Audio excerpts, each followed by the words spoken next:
Welcome, members of the public and Orange County Task Force members, to today's meeting of the Orange County Economic Recovery Task Force Business Readiness Working Group. Today is Tuesday, May 12th, and this is our meeting number 10. As we always do prior to the start of these meetings, let's take a moment and review our agenda today. Here in a moment, we will call the roll and make certain of the working group members that are able to be in attendance with us today.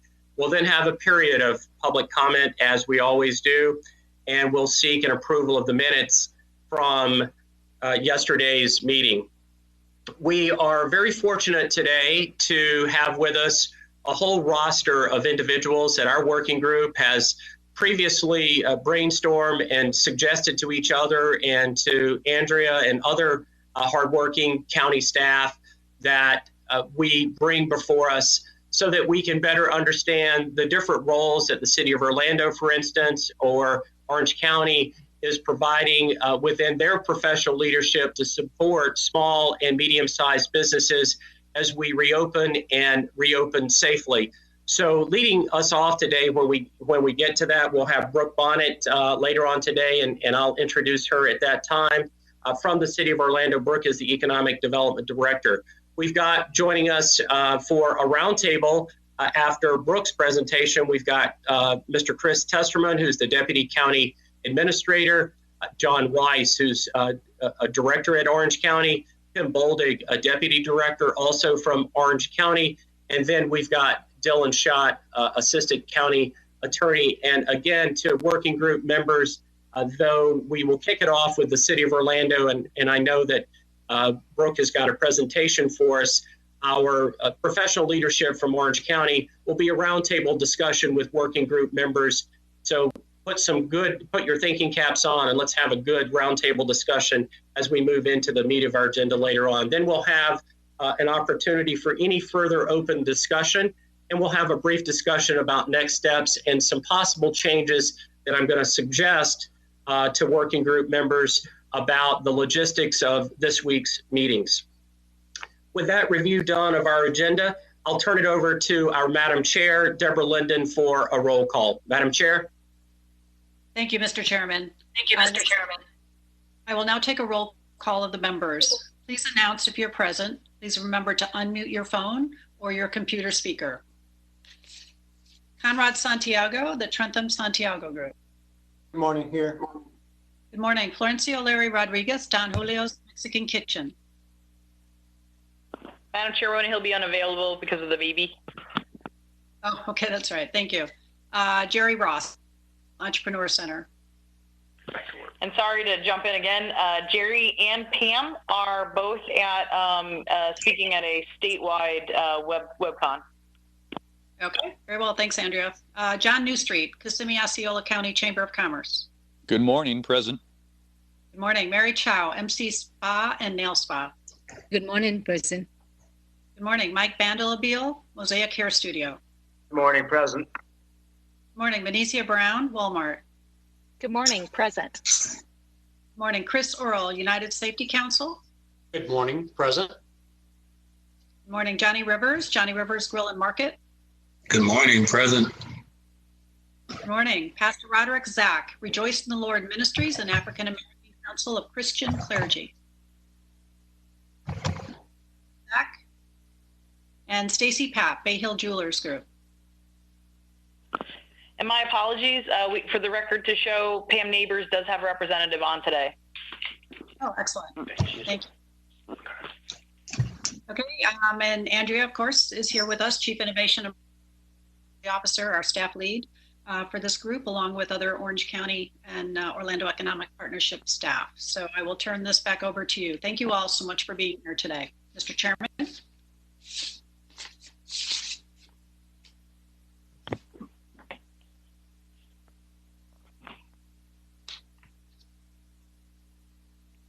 Mr. Chairman, that's the roll call.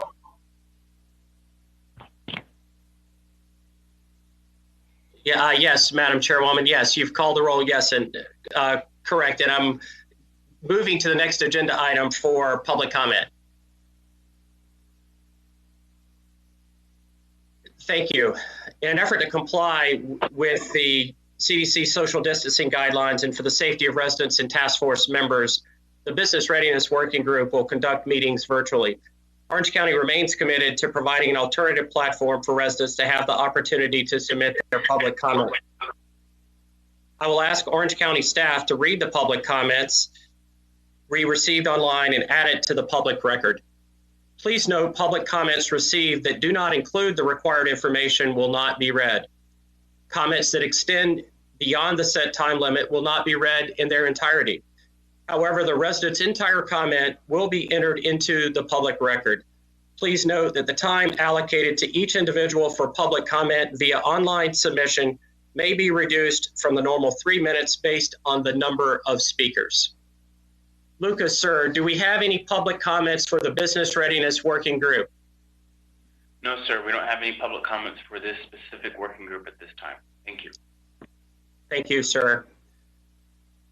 Task force members, the minutes have been distributed to you for your prior review. Do we have any changes to the minutes? Seeing and hearing none, do I have a motion to approve the minutes? So moved, John Newstreet. Thank you, John. Is there a second? Second, Conrad. Sir, all in favor of the properly made and seconded motion to approve the minutes, please indicate so by saying aye. Aye.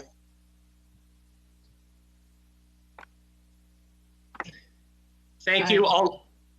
Thank you. All opposed, same sign. Orlando's Economic Development Director, and has in many ways, perhaps most ways, been point for the city of Orlando in ensuring that as businesses reopen throughout the city, that they are equipped with the proper policies and guidelines and relaxation of same in some instances so that we can safely and productively reopen. We welcome Brooke today. And with that, Brooke, welcome. Thank you so much. We appreciate you having us today. And let me just ask a technical question. Is somebody advancing this presentation, or do I need to do that? Hi, Brooke, it's Andrea. I'll be advancing them. Okay, thank you so much. No problem. You go ahead and go to the next slide. So what we wanted to cover today are some just temporary regulation relief that we have put in place with the approval of City Council to help support businesses in our community as they work to get reopened.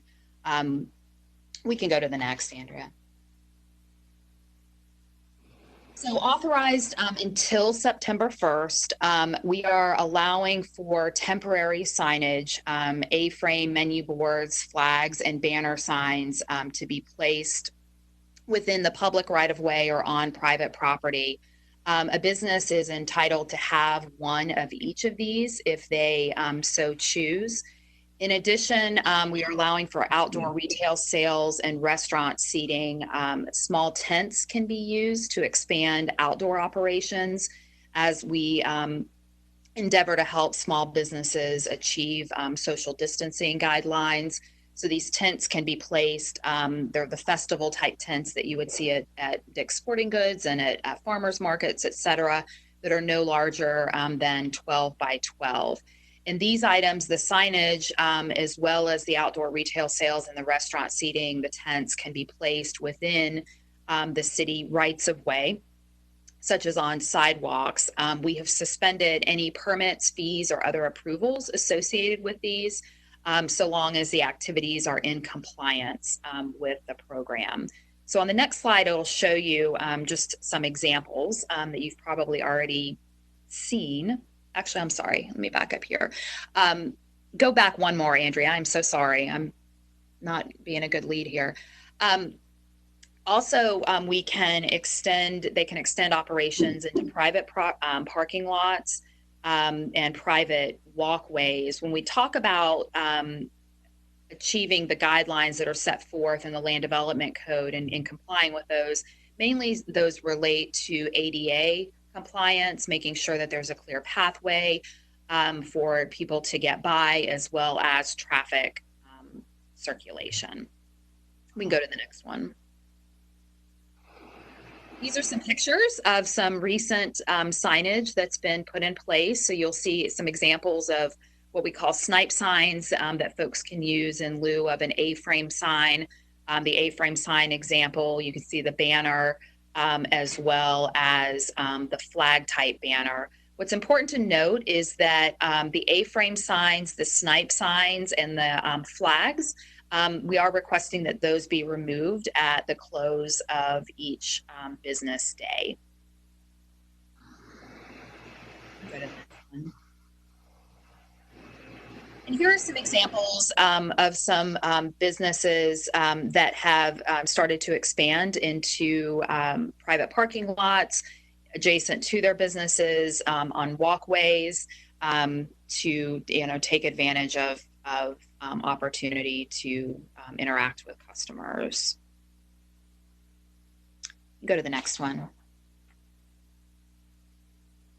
So again, want to make sure that the outdoor sales and seating allow for the 5-foot clear path for pedestrians, making sure that there's 2 feet beyond the curb in the furniture zone for signage, and also some additional location guidance for furniture zones in the backs of curbs.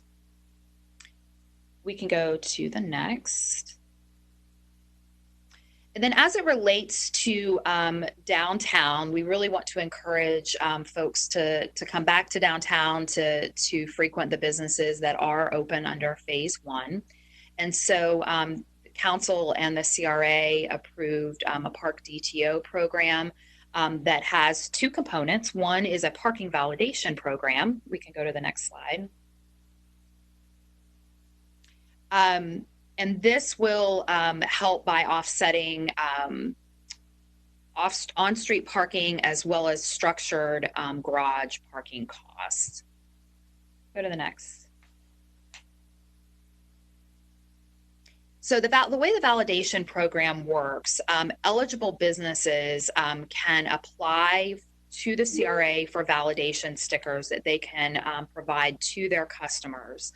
And the businesses that are eligible for this are downtown retail or consumer type businesses that have a valid City of Orlando business tax receipt. And really the only exclusion are general office businesses such as professional services and financial services. Go to the next slide. And this provides 3 hours of paid parking. And again, you can apply online at orlando.gov/parkdto. As of today, we had already received 20 applications, and those validation stickers will be distributed to those businesses who have made application. Okay, go to the next.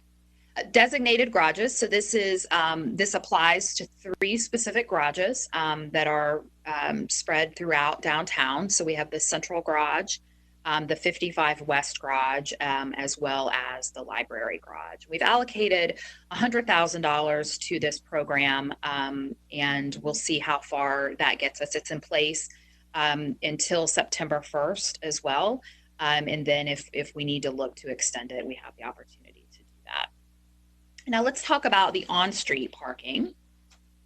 So this program, hopefully a number of you have already used the Park mobile app. It's a very easy to use app that enables you to utilize our on-street parking. So you don't have to feed the meter. You can do it from your phone. And if you're in an establishment still, you can reload it, et cetera. It's super easy to use. And what this program does is it's providing 2 hours of paid parking at any metered on-street parking space within downtown. And the way this works is that there's a promotion code that will be available for up to 3 times per Park Mobile account. And those codes will be shared today and put out through our various communication channels. And also it'll provide additional coupon codes to customers when they open the Park mobile app when they're already located downtown. So it's GIS based, and so it knows where you're at, and that will be available there as well. So that program is also running through September 1st. And again, it'll, provide folks with a benefit to coming downtown and not having to worry about paying for on-street parking. And so that sums up just the general programs that we've put in place. We're looking at some additional phases over the next couple of months after we get up and going a little bit more, and we're continuing to work with businesses to see how we can best assist them. So with that, I'm happy to answer any questions and or provide any additional information you might need. Thank you, Brooke. So we do have some. I'll start with John Newstreet, please. Yes, ma'am. Thank you. Ms. Bonnet, just curious if you've had any issues as you've rolled this program out, either with patrons or business owners, or lessons learned as you've implemented the program. Well, we're only a couple days in, and so far so good. We, really entered it under the notion that if we provide businesses with guidance, a majority of the folks we believe are going to follow the guidance that's been given. Certainly, there will be, I'm sure, some that, maybe try to push the limits. And in those situations, we'll deal with that through code enforcement process and other things. But as of today, we have not seen any issues that are major that I could think of.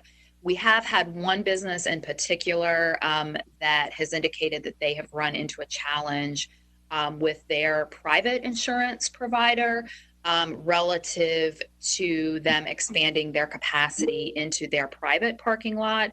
But we're not getting involved with that. So that's between them and their provider. So if I may just offer my appreciation and congratulations for doing this for our business community, and I'll put the county staff on notice for the roundtable discussion as to where we stand with the county doing this, and if we aren't, why, because you're doing it and it seems to be working, and we greatly appreciate it from our perspective.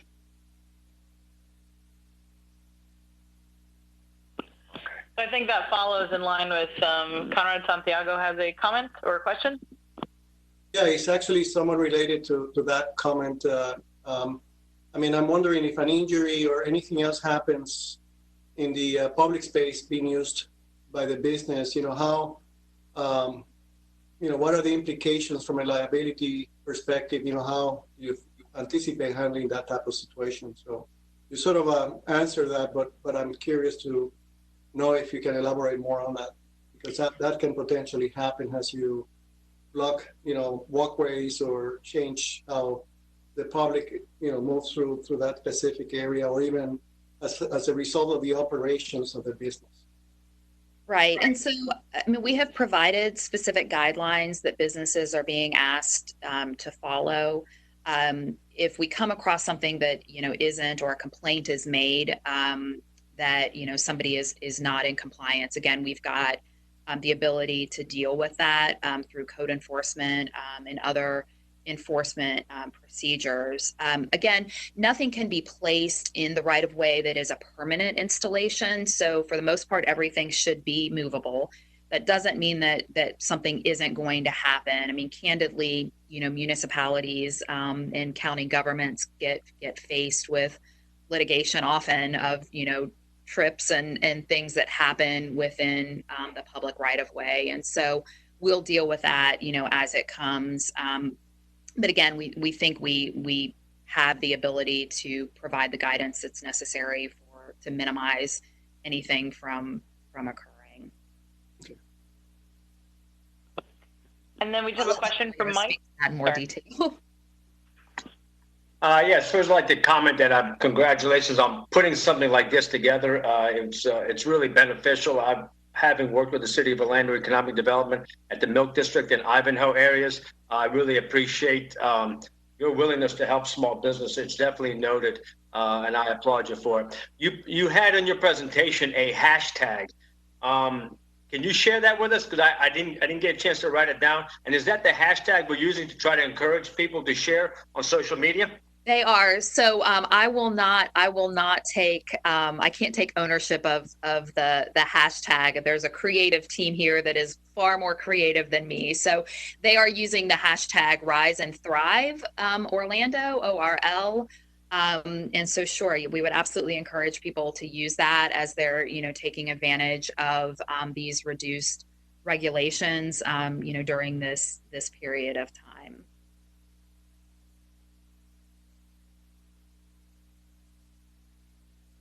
A question for you, if I might. This is Doug Taylor. So thank you, first of all, for all the work the city of Orlando is doing to support the small business community within the city and within downtown. As Mike said, we greatly appreciate it. We don't take that partnership for granted, and I think that we'll get a good result working together. Your presentation was very detailed. I've got a simple question. With the relaxation of the waivers and the permitting, so that when we communicate out to our Main Street merchants and other members of our business community, are they simply allowed to do these things that you talked about today without even a notification to the city? Is it really that straightforward? And we do get questions like that when we're on town halls. Yes, it is really that straightforward. So for the planners in the room, there is a temporary use permit that has all the language in it that council approved. So if somebody wanted to see, all of the guidance, we have that document available, and that has been made available to the Main Street groups and other business organizations. But yes, we went into this effort on the principle that we did not want folks to have to apply for a permit. And so, again, we wanted to put enough guidance in place that people could do their very best to follow the rules, but to not create a process that was going to take businesses additional time to get through. And also recognizing that a lot of businesses are tenants. And so in that case, having to go to a landlord to seek other approvals and things like that to apply for a permit, we didn't endeavor to do that. So yes, so folks, it has been approved, and they are allowed to go ahead and do these things without seeking, additional guidance or approval from the city. I will caveat that, though, that if there is somebody who needs guidance, who wants guidance, we are more than happy to provide that. But it is not incumbent upon the business to contact us. And Brooke, did this go into effect as of yesterday, or did it go into effect a week ago, Monday, just for clarity's sake? And I've got a follow-up to that. What is the reaction that you at the city have been able to gauge thus far from the small business community, whether in downtown or across the city, if it's had time to get out there at all? So it actually, a portion of it went into effect last Monday, a week ago, last Monday. So I guess the 4th. Though the piece of the process, or the piece of the approval that went into place, were all the items that were not within the public right of way. The pieces that were within the public right-of-way, that is what required council action yesterday, as well as the parking validation process. That also required CRA approval yesterday. So as of last week, businesses could go ahead and expand into private parking lots, private areas, and that was already in place. The signage was already in place within, the private lots, et cetera. Yesterday's approval from council expanded it into the public rights of way. We did make a decision last week that we were going to stand down. If a business went ahead and put a sign up and it happened to be located within the public right of way, we certainly weren't out, trying to catch people, doing sure, right. And then, as you'll see from some of the pictures that we included in the presentation, the response has been great. I think people want an opportunity to be able to operate their businesses as safely and as effectively as possible. And so businesses are going to have to figure out what works for them. We are aware of some businesses, especially restaurants, that have made the decision that 25% capacity, even though they can expand outside, just isn't enough for them to open up to seating, and have made the decision that they're going to continue to do takeout only. what we wanted to do was to provide the greatest number of opportunities as we could to businesses to be able to make the decisions that work best for them. So if you drive throughout the city, you'll see the signs up, the A-frame signs out, banners up, and I think it is accomplishing what we meant for it to accomplish, which is for people to be able to ascertain which businesses are open, which ones aren't quite open yet, and help to drive business to those places that are open and operating. So I think a final follow-up question, at least for me, Brooke. So as you may know, I'm in the restaurant and nighttime entertainment industry. We've got others on this working group, particularly about 15 of us that represent other industries across the county and across the city of Orlando. So it's easy for me to know that these guidelines will tremendously assist the restaurant industry. I can envision that they would, though I'm not a retailer, help the retail industry. What sort of comment can you provide to the working group about other industries that you see this benefiting already, if you've gotten that insight? I think that would be really instructive for us. Which types of businesses are you taking advantage of these approvals? Yes, Brooke. Yeah, so obviously, I mean, retail and restaurants are the two easy ones. I think we'll also start to see some level of,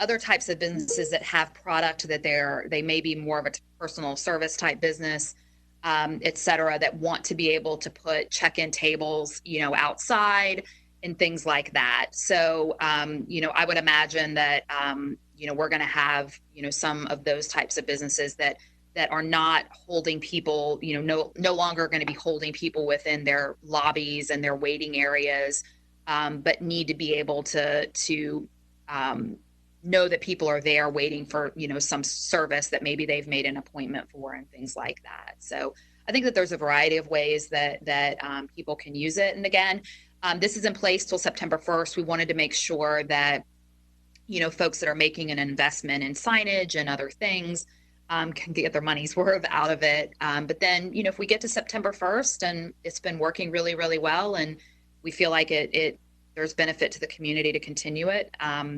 council will consider that action as well. Thank you very much. Having us, I appreciate it. Yes. Are there any from our working group members? Are there any other questions at this time for Brooke? Not this time, Chairman Taylor. Thank you very much, Brooke. Thank you so much for all the City of Orlando's efforts. We greatly appreciate it. And thank you, Andrea, for making the presentation work. Oh, thank you. Thank you so much. Bye-bye. So, working group members, we are blessed. Andrea Wesser worked triple time along with the Orange County staff that on our behalf I'll introduce here to provide for us a roundtable discussion with a number of senior professional staff at Orange County. We are blessed to have with us today, as I mentioned earlier, Chris Testerman, who is the Deputy County Administrator, one of three. Chris's purview includes essentially all of the public-facing county infrastructure, whether that's roads or drainage or forestry or any of those big picture infrastructure items. Chris is ultimately responsible for those items along with a whole lot more public-facing infrastructure. We also have John Weiss with us today, a director for Community Environmental and Development Services Division. Under his purview, John has got affordable housing, neighborhood services, facade development and redevelopment. He has the placemaking role under his services, what makes a great neighborhood or area of the county or municipality a great place, areas like Thornton Park within the city of Orlando, by way of example, or the Hourglass District, what makes those places desirable. So we've got John here, and John, under his purview, also has permitting and code issues and code enforcement. I know that variously and previously, a lot of working group members have had questions about enforcement and code, and all of the executive orders for Mayor Demings. And previously on our working group, we've had quite a bit of discussion about what exactly is an executive order, and for those of us, most of us who are not attorneys, what is that in terms of force of law? And so I know there's been a lot of commentary and discussion previously. We're thankful that Dylan could be with us here today. And unlike our previous, so welcome, gentlemen, all of you. Thank you for being here today. And on this roundtable, I'll kick it off, I think, to the team. And I know that one of the prior conversations that the working group has had in Orange County is if I'm I'm governed by the city of Orlando, so this is not an item of direct professional and personal interest, but I am very curious how Orange County is handling restaurants and right-of-way issues for restaurants, and can they intrude into the right-of-way as as the restaurant industry tries to practice safe social distancing. So I would love to hear some commentary on that, if we might. And then I would encourage all of our working group members really to weigh in with your questions. This is obviously for the benefit of all of us. Mr. Chairman, this is Chris Testament. I'll just kick it off from the Orange County team, and good afternoon. So one of the things, and Brooke had a nice presentation, and we've been monitoring the other jurisdictions, the cities and the counties in the area to see what they've done in terms of restaurants. And in just a minute, I would turn it over to Tim Bolduc to go over our guidelines for reopening restaurants. And you'll find it's very similar to what Orlando has done. I did want to caveat, as we developed our guidelines, that we were cognizant of the fact that the county is a little more suburban, and it's not the urban downtown, so we don't have structured parking, we don't have metered parking, we have a lot of freestanding uses, a lot of strip centers, a lot of shopping centers, and so those have a high capacity, a high auto-centric nature, and so we did kind of we looked at the restaurants as a freestanding restaurant, a restaurant that already allowed outdoor seating, and then a restaurant that never had outdoor seating, and then a restaurant that's in a strip center in terms of what guidance should they have. And ultimately, at the direction of the mayor, public safety was as equal as importance as well as opening up the capacity of the restaurants. So we were really sensitive to parking in the drive aisles, locating seats in areas that are ADA would affect ADA guidelines, and so we're very sensitive to that issue. And so the one item that we have not ventured into as of yet, but we're not. It could be as a later phase is allowing those seating activities to occur in parking lots.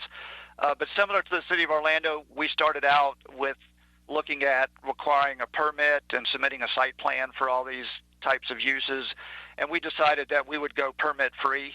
And so there's no permits required. We have the guidance, and Tim Bolduc, we can distribute the guidance document to the committee. And so there's no permit application fees. We do ask that if you're in a strip center and you want to expand outside, that you at least have permission from the shopping center owner. But we're not requiring any kind of affidavit to be submitted to us to verify that at this time. So it is a measured approach, and I think again the guidelines are very similar with the signage and the uses. The next phase will include the retail side. At this point, we don't have necessarily any additional guidance for retail. You're already allowed to have some limited amount of merchandise display in most of the county areas, and so that'll be a phase two. And then so after Tim goes over the guidelines, then I would ask John Weiss to go over a little bit over our Customer First initiative.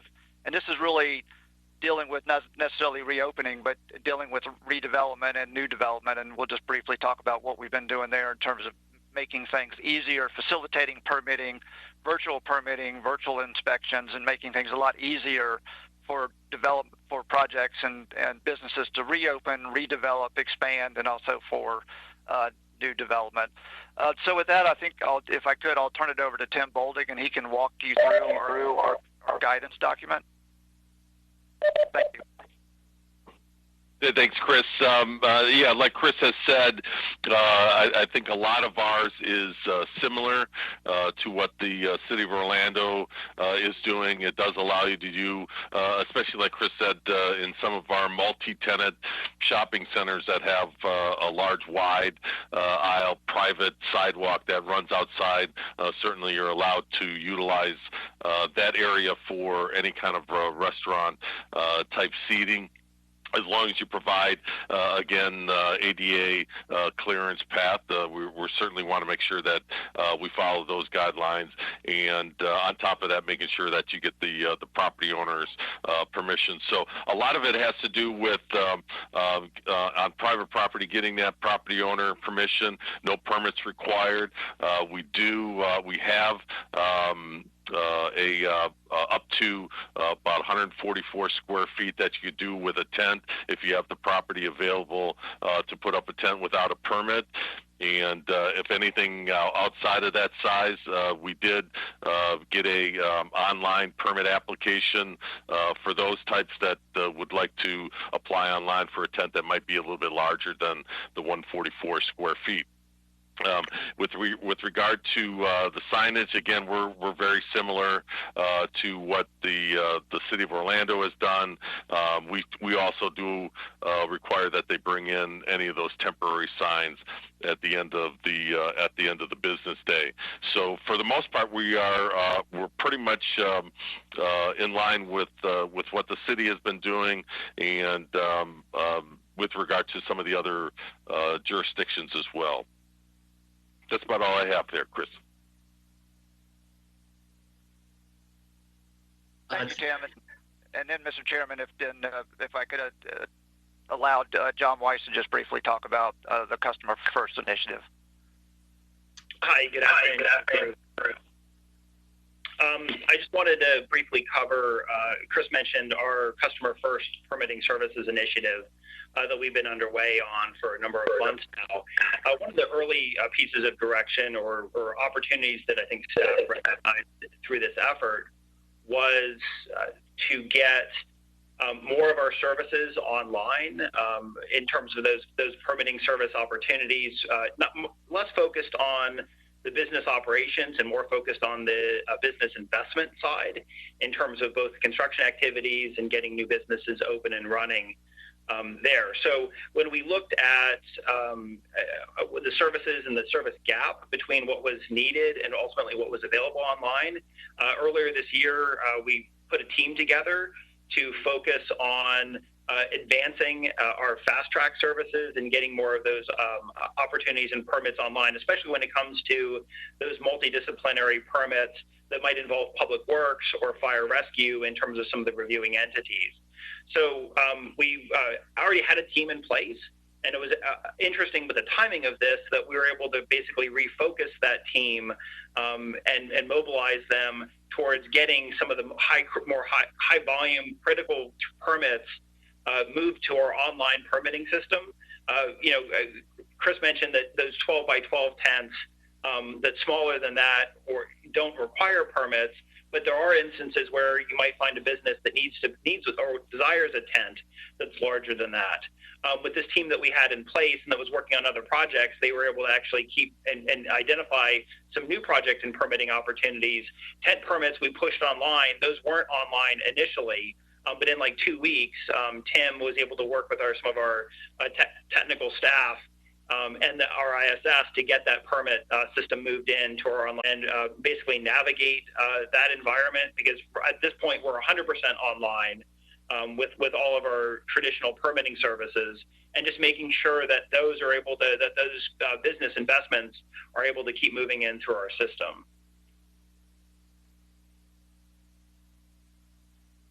Chairman Taylor, would you Yes. comment on New Street? Yes. Yes, thank you, Chair and Andrea.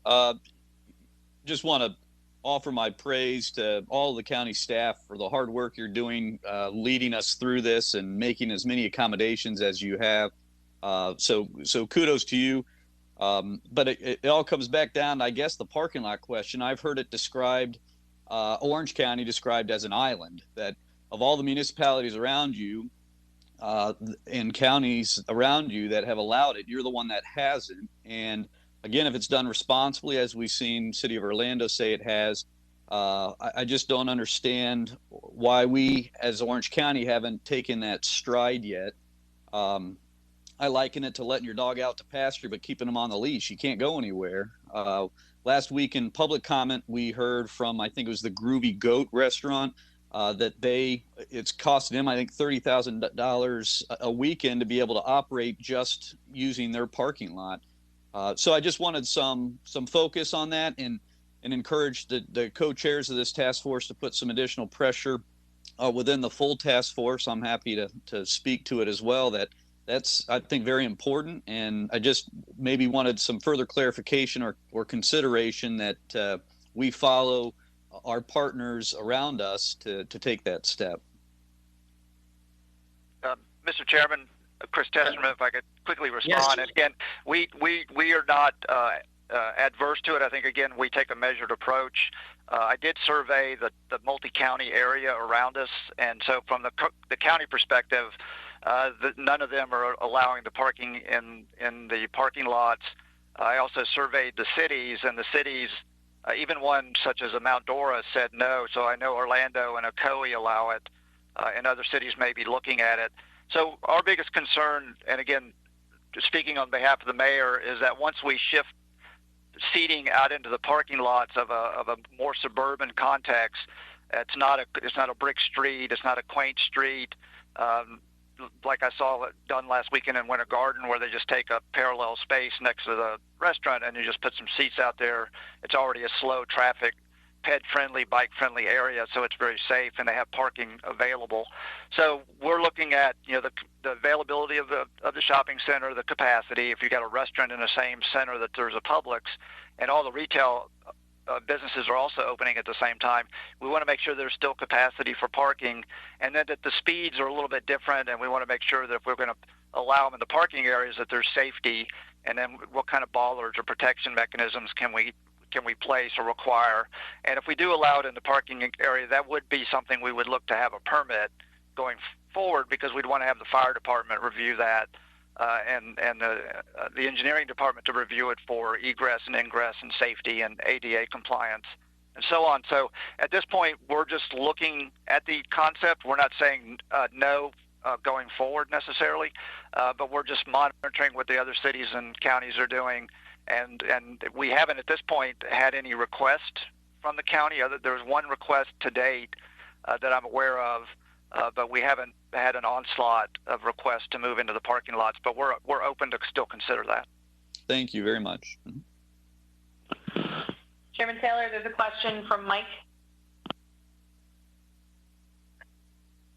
Is there any clarity on the Orange County guidelines about when people can start, when these rules have been relaxed, and when they are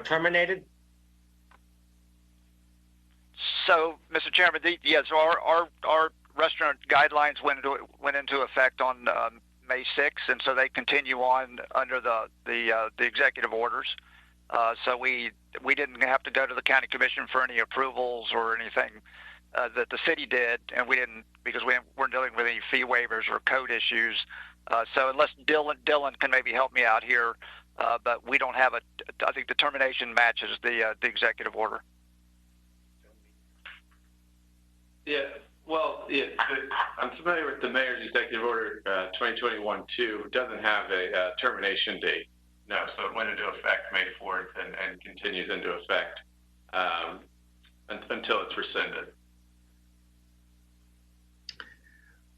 Mike, did that provide some clarity for you, sir?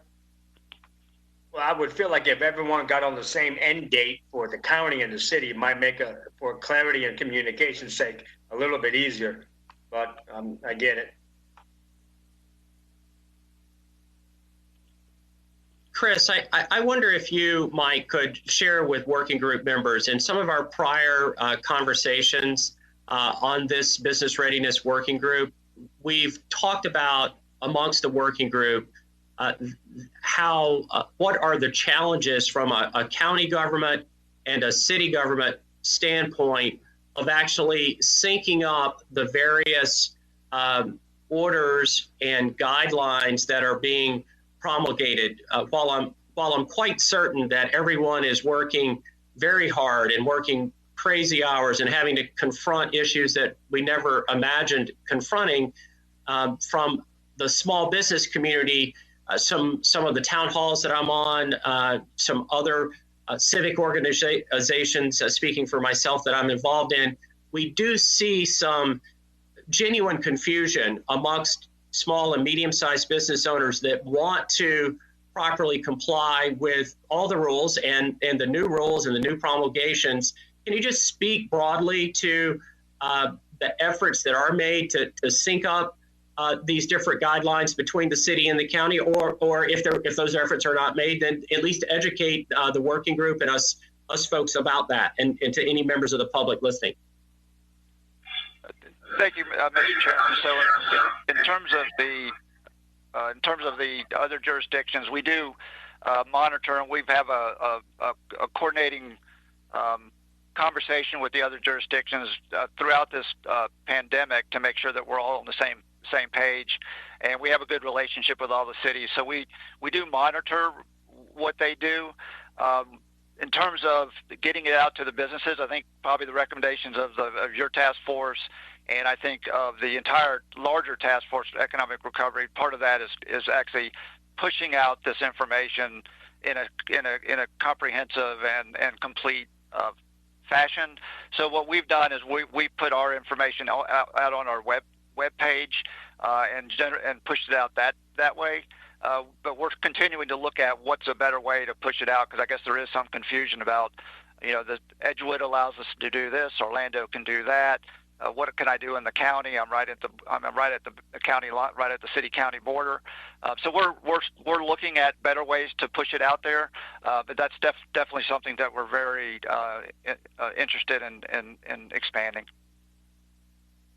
Thank you, sir, very much for all those efforts. We appreciate that. I actually have, I don't see any other questions at the moment in the chat box. I'd like to segue, if I could, and ask Mr. Schott a question, the Assistant County Attorney. Again, previously in this working group, Business Readiness, we've had a robust discussion about business owners attempting to comply with guidelines, executive orders, the law, new laws, both from a city, a county, and a state government perspective.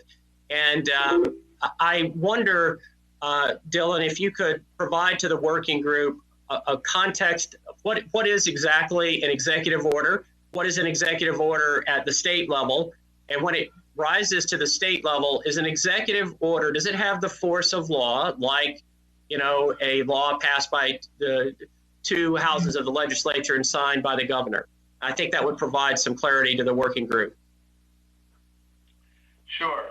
So these executive orders are issued in states of emergency under Chapter 252 Florida statutes. So you can go through there, and that chapter sort of talks about the governor's powers and during state of emergency, and then the mayors and political subdivisions, particularly counties, can declare their own state of local emergencies.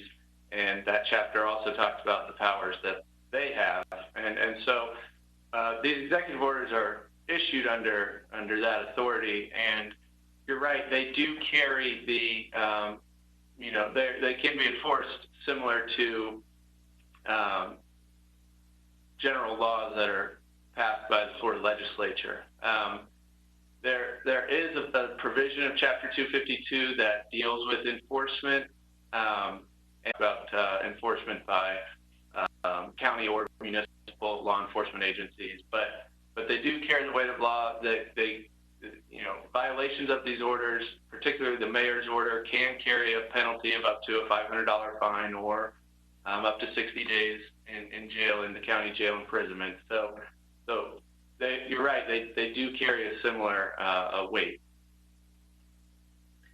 Thank you, Dylan, for that clarity. And I think just on behalf of the business people that I've spoken to, it's really, from my perception, a best efforts and best ability attempt to comply with all of these guidelines, executive orders, the new guidance that we're being given, and just trying to understand the legal environment. So thank you very much for that clarity. I do see a question, I think, Andrea, from John Newstreet. Yes, thank you. Yes, thank you, Chair, again. This is for Mr. Testerman, and it really kind of relates, this task force, at least this subgroup, is dedicated towards getting businesses ready. And we know businesses are feeling pain, but I don't think we've recognized that the county is having pain too, that this is affecting your budget and your revenue stream. And so I ask you maybe to speak to that, both kind of where we're at and what the outlook is, and perhaps how businesses might be aware of those pains and how maybe local chambers can support you in the path forward. Thank you. And again, so speaking from the development side, the permitting side, so we are fortunate to have had such a robust economy going backwards. And as you understand, the building departments, the fees are self-funded by their fees. And so they have a fairly substantial backup funding ability. So we're not back in the 2009, 2011, where the building department went from 160 people to 90 people. So throughout the pandemic, because we've gone virtual, we're still doing 75% of the level of permitting that we did before the pandemic started. So we're allowed to still do a lot of activity. And then fortunately, the governors in this state and the executive orders here, construction was allowed to continue on. So we're looking to be smarter, to trim where we need to be more efficient. And so I do appreciate the concerns. And as I think you heard yesterday from the TDT numbers, and we're going to hear about sales tax numbers, it'll be a challenge going forward. But I think we understand that the businesses are the backbone of the economy, and the small businesses are a critical part of the economy, as well as the attractions in our traditional economic powerhouses. So we appreciate the question, and we're very cognizant of being sensitive to that issue. Thank you, Chris. Are there? Thank you, John, for that great question. I share your sentiment, sir. Are there other questions on the roundtable for our panel today from working group members? Yes, Mr. Chairman, I'd like to make a comment, if I may. Okay. Absolutely. This is Deb Linden, and first of all, gentlemen, thank you so much. This has been extremely helpful. As Doug and John have mentioned, this business group, and challenging times for all of us. The businesses want to know the rules, and they just we certainly appreciate any help and the leniency that the local authorities are providing to really help these businesses keep their staff employed and really trying to survive. So we're really looking for that clarity, as Mike mentioned, and the inconsistencies. It's really all going to boil down to enforcement. And so we hope that enforcement will be considerate if there's confusion out there, because there is still going to be some inconsistencies. And with the largest one being parking, as was mentioned earlier. So my question to you is, the businesses have not requested permitting for the use of parking lots, but you did indicate that they would need a permit. Could you speak to the timing of that? I think that initially there was maybe zoning issues, or we certainly don't want this to take longer than take too long a period of time. So can you speak to the timing if somebody was interested in seeking a permit for a large tenting area, potentially in a parking lot? So, and I'll defer to Tim Boulding on the permit. So if someone needs a larger tent, that it will need to be permitted, but it'll still need to not be in a parking lot unless it's for a special event. If you're doing a 2-day special event, then those today you can come in and get a special event permit, and you get them for fireworks sales, and there's different special permits for weddings and so forth. So that's allowed today. I think what the difference is in the county is we're not, as the city says, you can go ahead and encroach into the parking lot today with certain guidelines. And what the county's saying today is stay on private property, stay on private sidewalks, stay in plazas, and et cetera, but do not encroach into the parking lots today because we haven't set the guidelines for that. And that's just something we're going to evaluate, as I don't have an answer in terms of when that will occur. As we get more requests and we get specific case-by-case requests, and we look at those and they say those seem to be very reasonable, they seem that they could be done safely, we'll run that by the mayor and get a determination whether he wants to expand our guidelines on a case-by-case basis into certain parking areas. Okay, thank you very much. Hey, Chris, just on top of that, in terms of the timing on applying and acquiring a tent permit, for the most part, if you're less than 900 square feet, it's really a pretty much a same day or a 1 day turnaround time. Anything over 900 square feet then would require fire department approval, and that would maybe run maybe 2 to 3 days to get all the approvals on that. So that's kind of the time frames on those tent permits. Okay, thank you very much. Madam Chairwoman, any follow-ups? I might ask one more question. Again, with safety being a priority and understanding the use of the parking lots, I did want to mention that a lot of the restaurants are continuing to do curbside pickup, and where there may not be parking allowed at curbside, again, I'm assuming enforcement is recognizing that and allowing that. Generally, it's a very short period of time. So I just wanted to put that out there too as something that is still within this during this time of the executive order. Yes, that's correct from the county side. The one thing I did also want to mention briefly, Mr. Chairman, is that the other item that we were looking at, and I think it's something that the mayor was considering, is that as you and I ran into this over the weekend, where you go to do a pickup at a restaurant, and you have to actually walk through kind of a sea of sitting patrons who aren't wearing masks as you walk into the restaurant to do your pickup. So I think that's the other issue. You want to make sure that seating doesn't become so massive that we're really not trying to create a social space. We're just supposed to add some capacity for the restaurants, and that's kind of why I think we started with just encroaching into the sidewalks.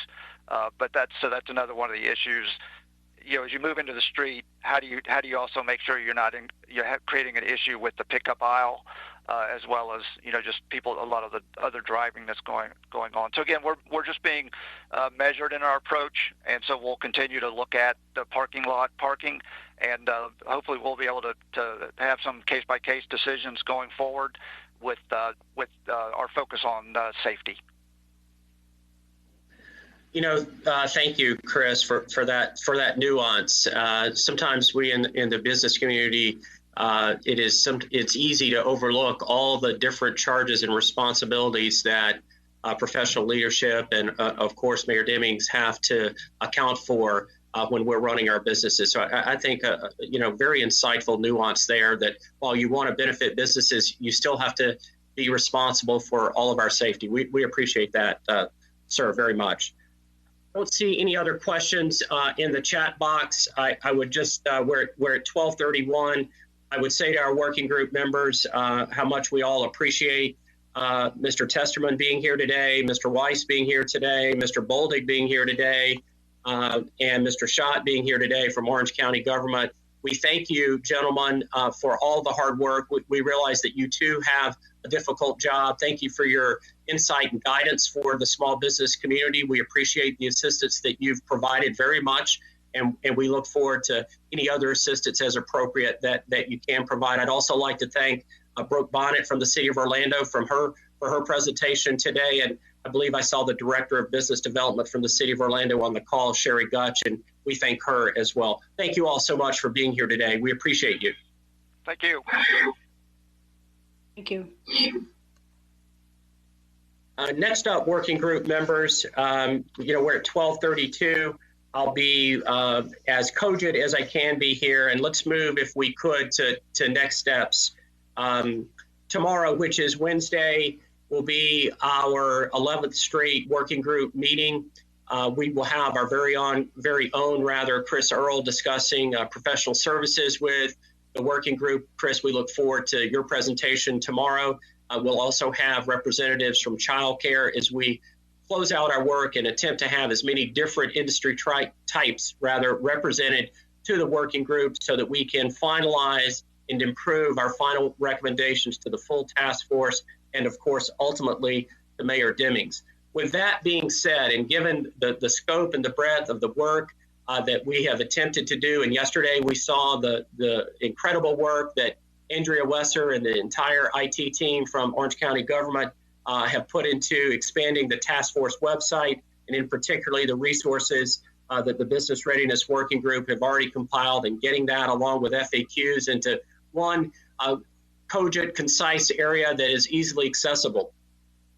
So with that, I would suggest, unless there's opposition, that we go forward with our meeting tomorrow on Wednesday, but that we cancel our meeting on Thursday so that we can use Thursday to communicate with Andrea a final push for the resources that are going to be built out to that website, and so that we can ensure that as we review those recommendations on Friday, that we have the full suite of our outcomes arrayed before us. I think that would be the best use of our time.